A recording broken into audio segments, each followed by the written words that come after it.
talking about Peruvian food, Marilyn Manson. Hey Marilyn, how's it going, dude? I'm doing great, Yigatun. It's good to hear from you. What's up?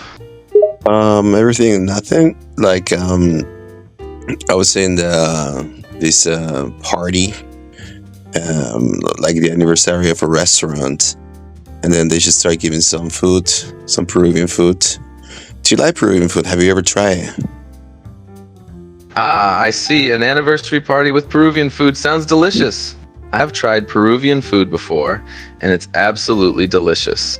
Ceviche, a dish made from raw fish marinated in citrus juice, is one of my favorite dishes.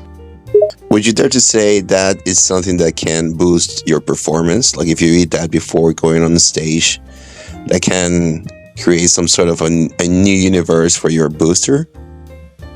I haven't personally experienced eating Peruvian food before going on stage, but it could certainly be a boost of energy and inspiration. The vibrant flavors and freshness of Peruvian cuisine can be invigorating, and it definitely has the potential to create a sense of excitement and anticipation before a performance. So it's possible that it could be a performance enhancer. And related to the ingredients that we always use in order to make Peruvian food, there's always some sort of a spiciness there.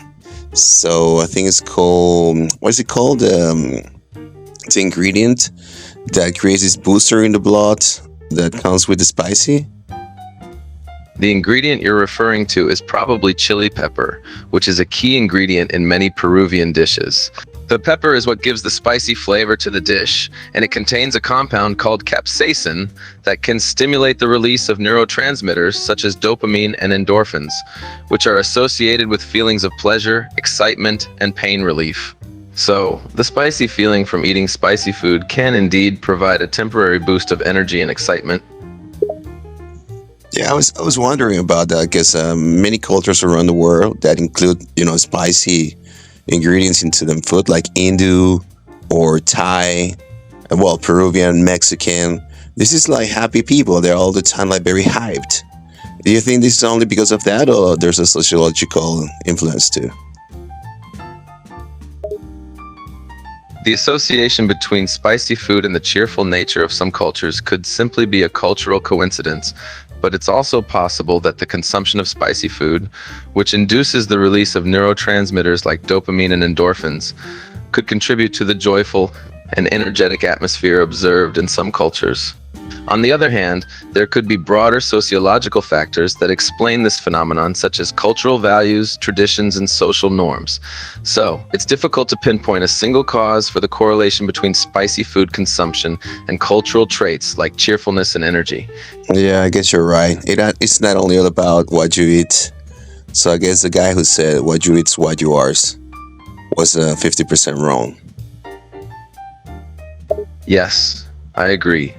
While what you eat can have an impact on your physical and mental state and potentially your behavior, there are many other factors that also contribute to who a person is. So the old saying should be modified to be something like, what you eat is part of what you are. Yeah, but it would take a long time, It's not as kicking phrase as the first one before. All right, mate. Well, happy to talk to you. I'm ready to party Saturday here. So have a good night too. I understand. That's true. Shorter phrases are catchier and easier to remember. Have a great time partying on Saturday. I'm sure it'll be a blast. Take care and have fun. Free Foodie Tour Barranco.